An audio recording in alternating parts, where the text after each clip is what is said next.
Coming at you with the third installment of my How to Win Heroscape series. This is the last and final one. For those of you that haven't watched these before, I have How to Win Heroscape Basic Tips, How to Win Heroscape Advanced Tips, and now this third one, How to Win Heroscape Pro Tips. Now, for those of you that haven't watched the other ones, I'd suggest you go and kind of watch those as they kind of build off of each other. Again, a lot of these tips come from my own experience, as well as a lot of the prominent competitive players in the community that I've gone and asked about these types of things. And so it's just a lot of really good content that I think is really helpful for those of you that want to elevate your play competitively and just try and be a better player overall. There's a lot of things that we've covered previously. Today is the pro tips. So here we go. Attack figures with order markers. Now, this kind of goes without saying, and this you'd think is kind of a basic or fundamental point, but it kind of goes beyond just attacking figures with order markers, but purposefully trying to steal order markers. A lot of newer players will attack just about any figure that's near them, right? I've played with a lot of players where they'll attack figures that don't have order markers on them, and that's not necessarily a bad thing. But in most cases, you're always going to want to attack a figure that has an order marker on it, because that's basically denying your opponent next activations on that figure, right? If they have a turn on it, they want to use that figure to attack you, and if you kill it first, that limits their ability to do so. Against common squads where there's 20 of them running around the board, it's not as big of a deal until there's a very few of them left. But it's still the idea that you're killing a figure your opponent intends to use. Here's just a brief example of what prioritizing figures with order markers might look like. So say, for example, it's the drone's turn, and they won initiative, and they notice that all the order markers are on the McDirks, right? There's 5 McDirks on the field with a bonded hero, Denrick. They also are going against Eltahale, who's on low ground in the swamp back here. Now, some people, might go ahead and say, ooh, juicy target Eltahale. I got hide attack on her. I can bring, this guy over here and get a second hide attack on her. But the truth is she's a sleeping figure. She doesn't have any order markers. So for this round, she's not doing anything. She's really not a threat to your units. So the right play here is to prioritize the figures that are going to be the biggest threat to you, even if there's more figures than you have figures to attack with. For example, I can't steal an order marker. I literally can't kill off all the McDirks in this turn. But what I can do is I can target figures that won't be able to be replaced by the remaining figures. So for example, I might run up here and target one of these guys, but then next turn, these guys are guaranteed an attack on one of my figures. Instead, the better play would be 1, 2, 3, 4, 5, 6 to go here and target a figure that if I attack and kill him, there's no other figure on the board of my opponents that can reach and replace and attack and retaliate, counterattack my figure here. Same thing goes with these guys. If I kill these guys off, they're not going to be able to replace them. These guys up here aren't going to be able to replace, and Eltahale is just going to be sleeping. So for example, if I attack, and let's just say I kill those 2 guys off, in a perfect world, I kill this guy off. Now we're in an ideal situation where his order markers are all on figures that have multiple activations, but they're outside the range of being able to do a counterattack. And while Eltahale's in prime position to attack my figures, the next turn I can then attack her and swarm her, right? 1, 2, 3, 4, 5, 6. Then I can swarm her and attack her while she's sleeping. As they take another activation to come in, then I can reposition and try and attack them. But that's how you take opportunity of getting rid of figures that have order markers on them. Number 2, army development. Again, we've kind of covered this in previous ones. We've talked about different ways to develop your army regarding glyphs, multiple activations, getting lots of attacks. But in a very general sense, how do you develop Developing your armies as a pro tip really is all about maximizing your movement and being able to develop your entire army and having patience while doing so. For example, the thing not to do would be to go turn 1, 1, 2, 3, 4, 5, 1, 2, 3, 4, 5, 1, 2, 3, 4, 1, 2, 3, 4, 5. okay, you'll notice that this guy, first off, only went 4 spaces. He didn't maximize his movement. I could have gotten there to that same position just as easily with this guy. 1, 2, 3, 4, 5.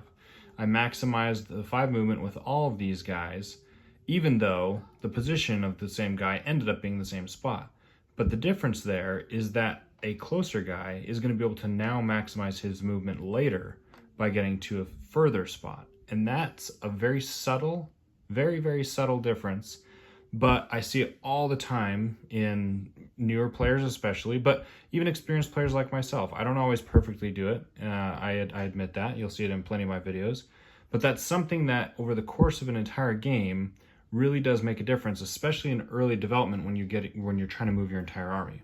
The other piece is the mistake of sending your units in waves. So for example, say turn 2. I decide, okay, 1, 2, 3, 4, 5. I'm running him up. 1, 2, 3, 4, 5. 1, 2, 3, 4, 5. 1, 2, 3, 4, 5. Oh, they're a 4-man squad. So we'll just say I forgot, and there's a 4th guy. Okay, so he made it there. So this is also a mistake, because what's happening here is I've got a hero and 4 guys mid-map, ready to charge my opponent on the other side, but the rest of my army is sitting in the start zone. What's going to happen here is you're going to end up at some point having to be in a conflict with your opponent. And what's going to happen is you might end up getting engaged here in the middle because these guys are developing too. And let's just say we, get an initiative switch or something and 2 of these guys die. The problem here that this army is going to face now is that they do not have a maximum activations on their turn. Sure, their hero can tank and, get some attacks in, but a 4-man squad is now reduced to just 2 attacks because the rest of the army is left behind. The issue with army development in newer players and even experienced players at times is that if you don't set up your army correctly, you're going to be limited on how much you can actually do in your turn. And so you always have to be thinking about developing your army to the point that even if you lose 1, 2, 3 figures in one turn, you can replace those figures and still maximize the number of attacks and the distance, the movement that you can to get there. So the smarter plan, say we did get engaged in the middle, so the smarter plan would have been to take an extra turn, even while these guys were sitting up here on the plateau here. The smarter turn for turn 2 would have been to, develop these guys up, right? 1, 2, 3, 4, 5, develop these guys up this way. This guy can go either side, it doesn't really matter. And so that way you're at least getting them into the map somewhat. Then turn 3, sure, maybe you send him, down in here or down right here, far enough away that they can't actually reach him. And then you develop, a couple of these guys up and a couple of these guys up. The idea being is that if your opponent decides to engage, you're going to be able to replace those figures even if they die. Even though it feels slow and methodical, and even though you want to get into the action, take time to get your units all into position, all across the map, so that when you do engage in combat, you can replace those figures as they die and maximize your attacks each turn. Number 3 is avoid risky plays when you're ahead. Now, this is something that even myself and other advanced players have a hard time with. Sometimes it's really nice to, when you're ahead, to press the advantage, to jump out in front and just keep pounding your opponent into the dust. And for the most part, that works all right. But sometimes it kicks you in the can when you set yourself up to potentially give your opponent an opportunity to get back in the game. So the game state that I'm going to be showing today is kind of a bit of a recreation from a Utah tournament that I played, I think, a couple years ago against the Duke. He had an all-hero army, and I had, I think it was 4 or 5 squads of spiders, 2 wyverns, Emperor Andask, and he had Rygarn, Bull, Asterios, and then he actually had Kamanawa and that storm guy. I can't even remember his name. The big storm guy that can steal order markers and walk through everything and has no hit zones. Someone can save me on that one. Anyway, at this point in the game, I had killed both that hero and Kaminawa. In fact, in that game, I had killed his Kaminawa before he did anything. I was able to swoop in with a Wyvern, pull him back out, and then insta-kill him with full max skulls. And so at this point in the game, this isn't the exact map I was on, but the situation is almost exactly the same.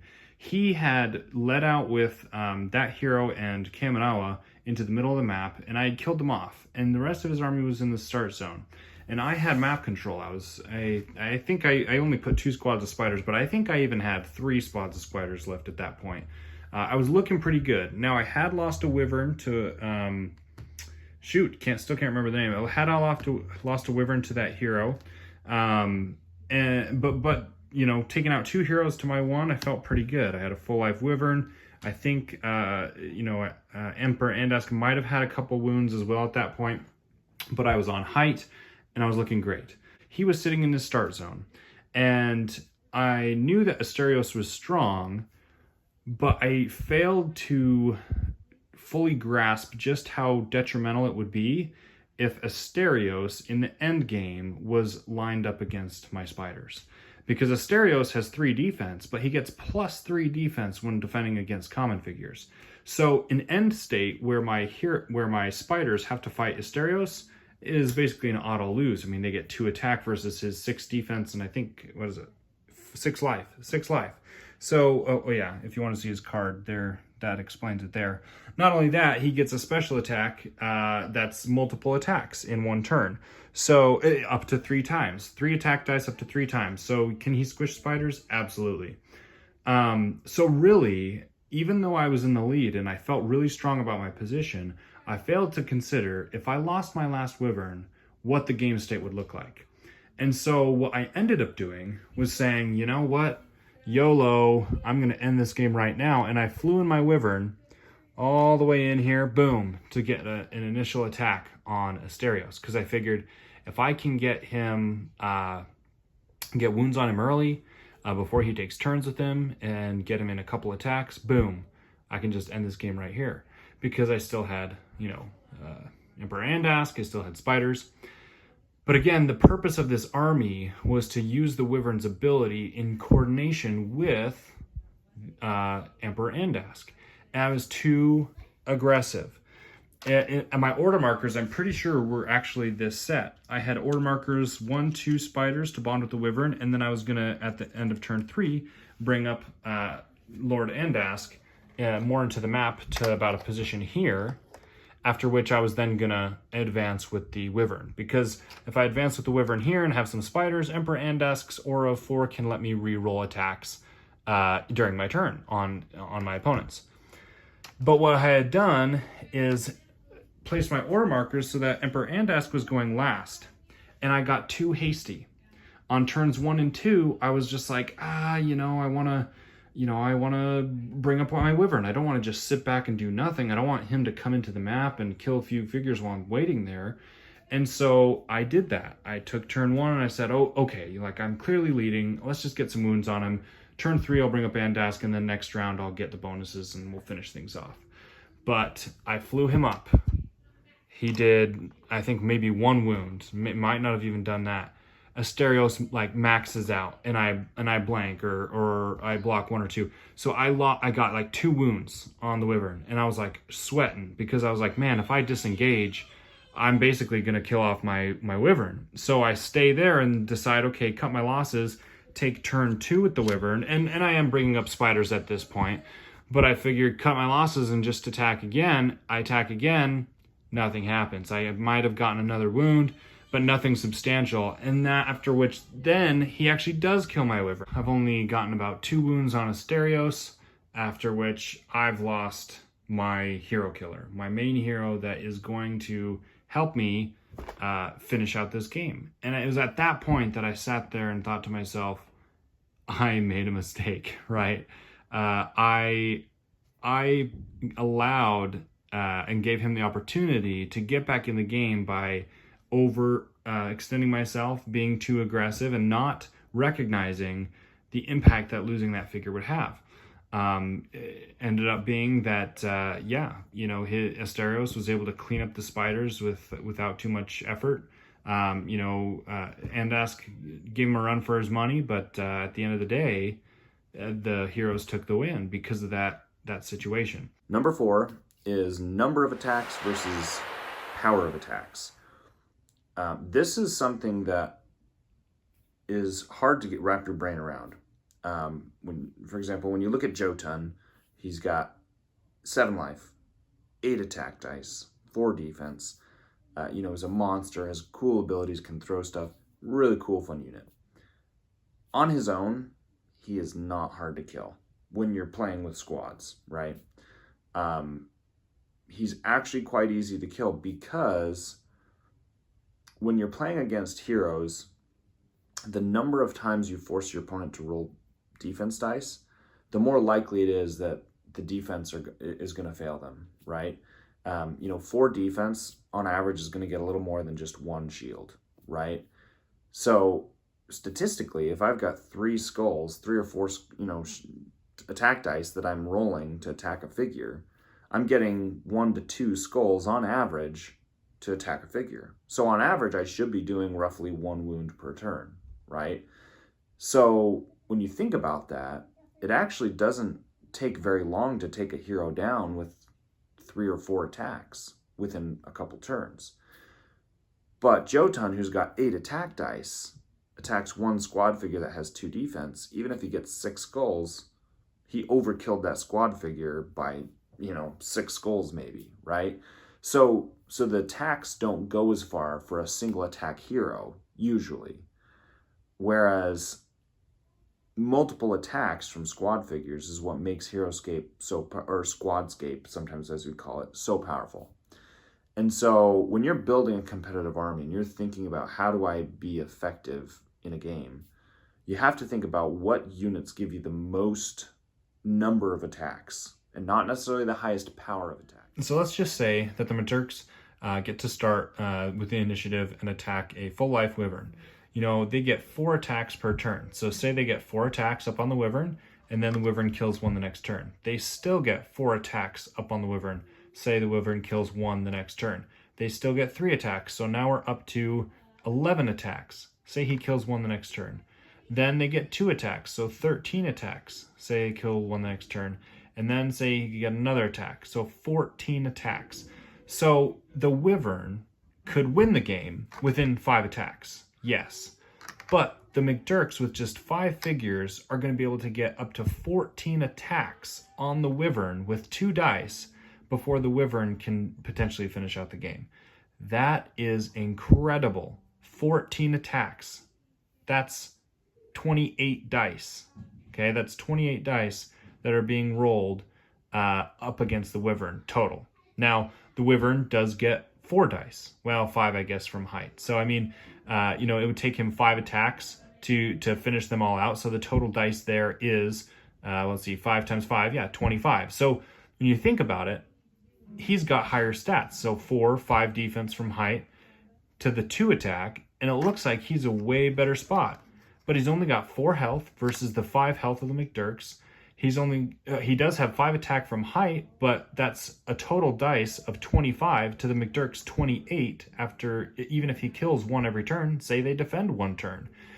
So when you actually look at the game situation, sure, the 2 attack looks measly, but you're forcing your opponent to keep rolling dice over and over and over again. And all it takes is 1 blank or a low shield roll to get those few wounds in, because it's only a 4 life figure, before the hero falls. So this hopefully illustrates a little bit just how powerful number of attacks can be, because you're going to be able to get that many more attacks on your opponent, and typically that many more dice. Even though you're rolling less dice in each attack, you're forcing your opponent to keep rolling defense, and eventually those wounds are going to slowly pick away at the hero, even if he's full life, even if he's on height. So something to think about. Of course, it doesn't always work out that perfectly. It doesn't always work out that way. But again, if you can capitalize on number of attacks on your opponent, that's actually going to be more of a pro tip for a lot of you newer players than just power of attacks. The Jotuns of the world, the Mox of the world, who have these massive normal attacks with lots of dice, of course, have the potential to do great. But sometimes all it takes is a few measly squad figures to poke at them one too many times, and then they fall flat. So if you want to be competitive, make sure your army has multiple attacks every single turn. Number 5, look harder for mistakes. Now this is more of a philosophy than it is something I can show you on a board. And this is during a game and after the game. And when I mean look harder for mistakes, for you and your opponent, as you're playing the game, really try and evaluate where did something go wrong for your opponent so that you can capitalize on it, or for yourself so you can correct it or improve it, right? In the middle of a game, if you realize, oh man, I screwed that up, you've got to be able to evaluate that. First recognize it, evaluate it, and then make a decision that will correct it, hopefully. At the end of the game, if you're thinking to yourself, man, how did I lose that game? You got to look back and you got to find those points where something went wrong, right? Because it's not, very few times are you going to end a game and just say 100% I lost that game because his dice were all hot and mine weren't. Again, and I've said this before, there's almost always a point where you can go back and say, this was kind of a turning point. This was a mistake you made. Here's something that really kind of set you up wrong. And if you look harder for those mistakes, yourself and your opponents, you're going to be able to know when your opponent makes a mistake and then capitalize on it, right? And then 2, you're also going to be able to avoid making those mistakes yourself, right? The more you're used to seeing the tendencies that you make when you make mistakes, the more you'll be able to recognize those situations and avoid them and not do the same thing, right? So as a philosophy, try harder to look for mistakes you make as you play the game and your opponents. Number 6, analyze the map and the start zones. So this is kind of a 2-phase approach. Before tournaments, look at the maps and really understand what makeup are the maps in the pool. I'm not going to go into too much detail of all the different things that could happen in a map, right? As far as how it's built and whatnot. But this is a pro tip.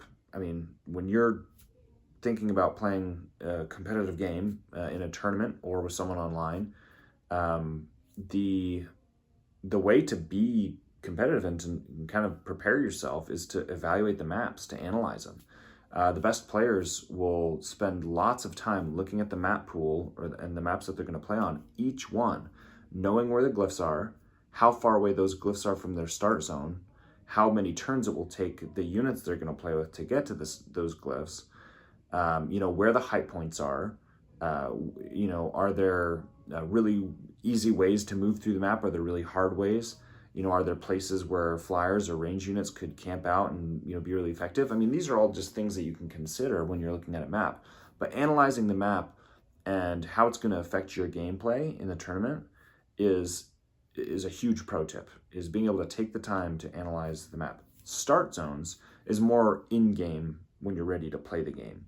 Analyzing how your opponent sets up their start zone, where they put certain figures, because that tends to indicate how they plan on playing the game. Let's look at a couple examples. So let's take this map, for example, and evaluate it a little bit. If I saw this in a map pool, I'd have to take note to a few different things about this that would affect the way that I play my army. First off, one side of the map is almost entirely jungle, and quite a bit of it as well. So if I'm a melee player, if I've got melee units primarily, I know that if I want to take the low road, kind of low ground in the swamp, I'm going to have constant advantage, or at least an additional buff, if I've got range units trying to attack me. I also know that I've got these line of sight blockers, hives that I can hide behind here. If I've got range figures trying to shoot at me, I also can see that there's height on this side of the map and almost no jungle cover and no line of sight blockers. So while I can take the high road and get extra defense using height, I'm totally exposed as far as vision, and it's a more free moving. So that's a couple things. Height is typically loved by range, right? Because they get the extra dice and they can kind of see everyone and kind of force you to attack up onto them, which they love to do. So I would probably assume on this type of map that most players playing range would want to try and take some height. Or Maybe they want to try and sit back over here and hide behind here and shoot at you and then run away. Okay, a few different things. Looks like there's some height points here. Okay, so some spots here that could be used in the middle of the map for combat. We've also got a glyph. If the start zone's here, count the spaces. 1, 2, 3, 4, 5 for a 5-move figure. 1, 2, 3, 4, 5. Sweet. In 2 turns, a 5-move figure can get to the glyph. That's great. A 4-move figure. 1, 2, 3, 4. 1, 2, 3, 4. Okay, so the 4-move figure can't quite get to the glyph. It'll take him 3 turns to either get height and attack on the opponent or grab the glyph himself. 6-move figure. 1, 2, 3, 4, 5, 6. 1, 2, 3, 4, or 4, 5, 6. So a 6-move figure could get there in 2 turns or take height and attack down on an opponent that got there in 2 turns. That is key. Knowing where the glyphs are and how many turns it will take you to reach it, to either grab it or attack on it, and what that's going to look like, because your opponent might get it before you do. So how are you going to respond? So the map is absolutely important for understanding how things are going to play out. If your opponent has rats, where do you think they're going to place them to try and clog things up? You know, are they going to try and grab height with their range while the rats are on low ground, clogging you up while you're trying to get up top to them? I don't know, right? It depends on the matchup. It depends on what type of units your player is using, or your opponent is using. And so you need to evaluate a lot of different things all at once to try and get an idea of how opponents on this map will play it, but also how you're going to play. If you have range, are you going to try and take height? Or is that too obvious? Are you going to try and go to a different position? Maybe come over here and just camp out here. But then your opponent can just trudge through the map with the extra jungle bush and maybe even the glyph. So you have to consider what type of game plan you're going to play on each map, considering all the different aspects with line of sight blockers, with extra jungle, with glyphs, with height, and come up with a game plan for each map. If you have an army and you look at a map and you have a game plan, then most of the time it's all about your knowledge of who your opponent's units are. Then you don't have to worry about what kind of map you're sitting down on because you already evaluated it. You already said, on this map, I want to play like this. But then if you play against an army that has a complete counter to your army, that will change the way you play on that map. But most often than not, you're going to be able to play to your strengths on a map that you understand more intimately than your opponent. Now let's talk start zones. So if I'm playing an opponent and I see their start zone set up like this, that's going to tell me a few things. Most players don't randomly place their start zones. They don't just take all their figures and place them down. Lots of players, newer players do. Some armies, it doesn't really matter as much because you've got all squads and no heroes, or, you know, most of the squads take up the space. And so it's not as big of a deal. But in situations where you've got fewer figures, or you've got more heroes, or you've got multiple squads, there's going to be a role that those units play in your opponent's army, and there's going to be a specific reason why they put them where they put them. So for example, these snipers, the Omicron snipers, they have 7 range, and they especially get bonuses from being on height. So an opponent placing their snipers right there kind of gives you an idea of what their plan is. So odds are 1, 2, 3, 4, 5, you know, they could rush up to height and by turn 2 grab there. Do you think that's a good idea for them? Maybe, because they can shoot for 7 spaces and get height within both of those turns and be in a good spot. So that helps as when you're setting up your army in your start zone, that helps give you an idea how you're going to respond to that, because that's basically telling you how they're going to play that. On the other end, how they place units like Raylan or squad figures. These squad figures are sitting in the back of the start zone with Raylan. So is that very aggressive? Probably not. So that might tell you that maybe they're actually going to sit back and wait. Maybe they're going to lead with their range and attack a bunch and retreat and force you to come to them before they come out and engage.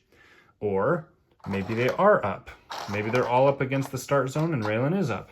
That gives you a better idea that maybe they're going to be developing into the map a little more and being a little more aggressive. Maybe Raylan's all the way over here. Maybe that sends a message that she's going to be in this region of the map and most of the conflict is going to occur here. Or maybe she's all the way down here. Again, that gives you indications to what your opponent is going to try and do. Especially with a player like Raylan, she has 6 moves. So your opponent is either going to leave her there, or pick a spot on the map that he wants her to sit and stick her there for the rest of the game, or for the most of the game. So you can count spaces and you can say, if he placed Raylan here, 1, 2, 3, 4, 5, 6, 1, 2, 3, 4, 5, 6, okay, he can place her in any of these spaces. So if he has an order marker on Raylan, I can almost guarantee he's going to place her somewhere in this region. If you know that, if you can anticipate that, that gives you an advantage, or at least it gives you an insight into how you need to place your army and play your army to counter what your opponent is trying to do in the way that they set up. So the game of Heroscape starts even before the game ever starts. It starts even before the tournament starts. It starts even before the maps are set up. The game starts when you choose your army, evaluate the maps and how you're going to play on it, sit down at a map, and then evaluate the start zones of your opponent. Number 7 is analyzing unit interactions. This one is when you're sitting down at a game to play it with your opponent, analyzing how your units interact with your opponent's units. And I mean that from like a theoryscape standpoint, right? Actually knowing the unit's abilities and understanding how they interact with each other. To give you an example, say for example, we have one army that has Cathar. Say my opponent is running Cathar Spearmen, and they're really good, obviously. They're really good against melee because when a melee engages, it's an instant wound if they roll a 16 or higher. They're basically holding a spear and sticking it into whoever runs into their spear, right? That is really hard to deal with for melee. So say for my army, and I'm facing my Cathar, I've got Mohican River Tribe. And, a new player might sit down and just say, oh yeah, Mohicans are great. When they're engaged, they get, +1 attack and +2 defense. So they go in, they rush in, they engage because they know that they can also get the war cry, which is a conditional bonding with the tribesmen. And then they start getting, braced speared, which are insta wounds, and their Mohicans start dying, and they think to themselves, man, what did I do wrong? Well, I think you failed to analyze the interaction between the two units. The way a unit plays with another unit changes the game strategy completely on its head. For example, Mohican River Tribe, they've got 6 range, so they can outrange the Cathar. Even though you ideally want to be able to get the +1 attack and +2 defense when you're engaging Cathar, and potentially get bonding with your tribesmen, it's probably not going to be worth it in this game to go in and engage and potentially get auto wounds on your Cathar, or from the Cathar. Now it might be, right? But if you've ever played against Cathar, you know just how brutal it can be. So it changes the strategy because Mohican River Tribe can shoot and run, kind of like we've talked about before about maximizing range and kiting in the advanced tips. Same thing here, forcing the Cathar to have to come to you and try and attack you because you have longer range. That's much more strategically sound than trying to run into the Cathar, right? But here's an example of where analyzing the interaction between the units could save you the game. Another example is if you're running something like the Crypt Guardians that have the Tough ability, which is an insta-shield against all normal attacks.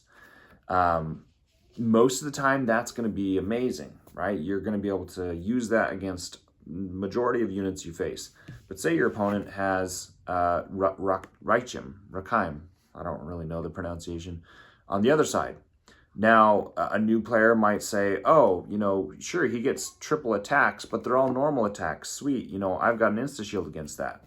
But they might fail to see, or at least realize, that a smart opponent is going to use that special attack, the Frost Breath special attack, range 6, attack 4. Why? Because Tough is only usable against normal attacks. So a special attack bypasses that ability entirely, right? So all of a sudden, 4 life and 3 defense is not too hard to punch through when you're shooting from 6 range and it's a special attack, it bypasses a unit's ability. And so again, understanding how a unit interacts, you might sit down at a game and realize, okay, my Crypt Guardians are susceptible to being kind of routed by Rakim. My opponent might use Rakim to snipe them and take them out. So it might change the way that you decide to develop your army. It might change the way that you decide to try and attack your opponent's army and handle that. Because if you don't, then you're playing into your opponent's hands if they take advantage of that. So understanding unit interactions and how they play is a next level competitive play when you sit down to play a game in Heroscape, because it gives you the advantage of knowing, or anticipating rather, how to use your units against your opponents, or at least how your opponent plans on using them against you. Because sometimes you're at a disadvantage. Sometimes you're sitting across the table and you know your opponent has the advantage with certain abilities countering your abilities. That's fine.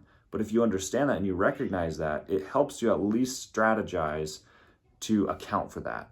And that's the next level play I'm talking about. Number 8 is, when you're losing, play as if everything is going to go right. This is a great tip that actually not too long ago I heard from and started applying in my games. And it's actually come out to help me a couple times now in games where I wasn't doing so well. And it was really pretty neat to see. And the idea here, the philosophy here, and again, it's not something I can really show on a board, but the philosophy here is that when you are clearly losing, when you know that you're down by points, it's not really a close game, but it's, you're losing and you could lose it. The game is hanging by a thread. Make the decisions that are going to be as if everything goes right. And what I mean by that is taking the risks, right? In previous sessions, I've talked about how, evaluating the risks and trying to mitigate just how much, failures to those risks could bring you, right? But when you're losing, that's the time that you actually need to take the most risks. Because at that point, it's like, if you're already losing, you're going to lose anyway, right? I mean, if you play too conservative, or if you don't play as if everything is going to go right, odds are, you're going to lose anyway, right? If you're already down that much. But when you play as if everything's going to go right, sometimes the dice will actually turn out to go in your favor, because you're making the moves that are potentially going to give you the most success. Typically, that looks like taking lots of disengages, right? Try and throw your opponent off, right? Try and get them to kind of backtrack and start realizing, oh shoot, I've got to worry here. This guy's making decisions I didn't realize he was going to make. Because when you're doing that, you start to think a little bit more progressively and outward thinking, and you start making decisions that you just need to work if you're going to win the game. And it's pretty neat that sometimes that works out. And then other times you take those risks because you need them to work and they don't. And what did you lose? I mean, you were already losing, so you ended up losing. Whereas you have nothing to lose, might as well try and win by taking all the risks. Number 9 is tethering. This is a really cool idea that I've used quite a bit, and I use a lot actually. And I think the best way to describe or talk about this is by showing it. The term tether means to, tie with like a rope or a chain to basically restrict someone's movement. Now, are we actually tying someone down?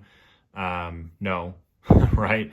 But the idea is when you perform a tether move in Heroscape, you're basically locking down a threatening unit to keep them at bay, and sometimes doing it at a disadvantage purposefully to keep them at bay.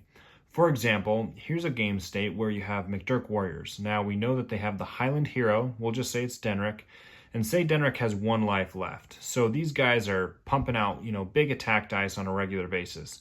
But if he dies, their buff goes away. So very, very risky to have Denric in this position. Now, you wouldn't think so because, hey, look, these guys are all in the middle. They're protecting against the main force. But a smart player on the drone side has gone ahead and brought 1 drone and come around back to rout the enemy. So the next turn, this drone could go all the way 1, 2, 3, 4, 5, 6, boom, and get a height attack down on Denric. That is not a good idea, because while the rest of the forces are on the front lines, and even though the McDurks are blocking the rest of the drones to be able to get to Denrick, there's that one that's threatening his position. This happens all the time in Heroscape.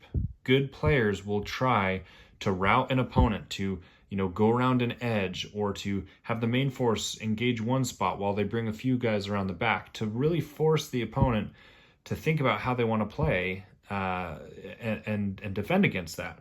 Smart players are going to use the tether move. Tether move is taking a unit and engaging the threatening unit 1, 2, 3, 4, 5, so that unit either has to disengage or just stay put and fight until they've been freed up. So the idea there is that I'm using a unit to just lock him down, to say, you know what, you're threatening my position. I'm just going to keep him there, engage you, and force you to either disengage or fight me for an extra turn while I run away or reposition my hero. That is next level play. A lot of players, that just want to get kills and don't really see the threat happening over here would say, ooh, yay, I can jump up on height here, I can attack down on that drone, I can send in this guy, and I can get big juicy attacks here. Meanwhile, the next turn, that drone comes in, boom, snipes Denrick, and that's basically game over for the McDurks because they lose all their attack power. So tethering is a useful tool and should and can be used at a disadvantage. Is it always smart to take low ground on a unit? No, especially with the low defense of the McDurks, right? It's almost guaranteed that guy is going to die on his next turn. But you're preventing the larger loss. You're preventing that unit from getting, like Denrick, a key figure, from getting attacked. And that usually is the case for heroes. You don't usually tether, if he's threatening another squad figure, so say that's a squad figure, you don't usually have one squad figure tether a guy to protect a squad figure, right? Squad figures are replaceable. Main heroes that serve a purpose aren't, not so much. Of course, that changes if you have a unique squad. If you have a unique squad like the Krav, you definitely want to tether to protect them. Or even just other ranged squads, maybe only have one squad of 4th Mass or something like that. You want to keep them safe. Same idea. High profile figures or units you want to be able to protect. And tethering is the way to ensure that you have time to react or to defend or to retreat, so that you're not being surprised, you're not being taken out by that move. So that's tethering. And number 10, this one is know the probabilities. This is definitely one that I still struggle with on the fly when I'm playing a game. But actually there's a probability chart. I've got a simple one I'll show you here really quick. Feel free to pause it and take a look at it and then, listen as I talk about it. But so here's the chart. Hopefully you're able to see that whole thing. If I didn't get it, then I apologize, but I think you should be able to see enough of it to get the idea. But that chart is actually the percent chance of doing a wound. And it takes into account, I'll just kind of show it back here. It takes into account number of attack dice and defense dice and what the chances of doing a wound are when you've got those combinations. So if I'm rolling 3 attack dice and my opponent's rolling 1 defense dice, I can see here 75% chance of successfully doing a wound, right? So using this probability chart to evaluate different game scenarios is really, really helpful. So like if I've got a 6 attack figure and I'm like, oh yeah, I am totally going to kill this figure. And I'm going down and I'm like, all right, I'm attacking a 6 defense figure. That's really only a 62% chance of doing a wound. That's not terrible. That's more than 50. But it might not be as good as someone might think, right? It's like, I've got 6 attack dice. Woo, I'm totally going to crush this guy. Well, he's got 6 defense. The average of him rolling shields is 2 shields out of 6. Now, your average is 3 skulls. So, I mean, 3 to 2, yeah, you'll probably do a wound based on averages.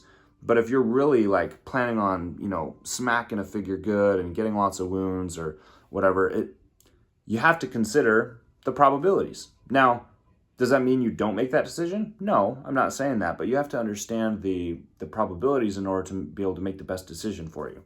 And so the pro tip number 10 is, as you're playing the game, try to incorporate that into the decisions you're making. Like when you're going to attack a figure, or when you're going out of your way to take a risk and you're saying, oh, this is going to change the game right here. Consider the probabilities of your success of that, right? If you have to deal 3 wounds to a figure to kill it, right? Think about, how much attack dice am I throwing? How much defense dice does he have? Is it really probable? Is it in my best interest to be able to make that call? Like, am I actually going to be able to deal wounds in that scenario? And that actually makes a huge difference, because the best players out there can do that in their head on the fly. They know the chart, they know the probabilities, and a lot of their decisions are mathematical. And that helps mitigate when the dice are going to hurt you the most, because if you're able to do that calculation and know the probabilities in every step of the way when you're playing a game, you're going to know your highest chance of success when you make a certain move. And if you know the consequences, if you know that it's not likely, then don't make the move, right? I mean, if you're taking a risk and it's only, we'll just say you have a 2 attack figure against a Deathwalker 9000 with 5 defense or 9 defense, the odds of doing a wound is 5%. Now, have I been able to do that? Yes, I've been able to kill Deathwalker with a 2 attack figure against 9 defense. But it's a 5% chance of success. So the likelihood is very, very low, right? So again, the idea here is, don't put your eggs all in one basket without first considering the probabilities of success, right? If try it out. Try a game where you don't make a decision unless you have, say, maybe above 40 or 50% chance of succeeding on a wound. See what happens. I'm not guaranteeing you're going to win it. I'm not saying anything. All I'm saying is try it. Try doing a game where you consult the chart and you make your attacks based off of the percent chance of success. Because what it's going to do is it's going to at least force you to consider, do I still want to make this move even though it's probably not going to get a wound? So that's a lot. Hope you guys were able to kind of wrap your brain around a lot of those pro tips. Again, a good handful of these were from members of the community outside of myself that, very competitive and very successful in tournaments. And, it's just a lot of great content, I feel, to have gotten that from them and to share it with you guys all in one space. So let me know what your thoughts are. Feel free to share in the comments and let me know what you guys think. I'm excited to have this series complete, so it's something that you can share with your friends and refer back to whenever you want a little refresher. So thank you guys for watching, and we'll see you guys next time.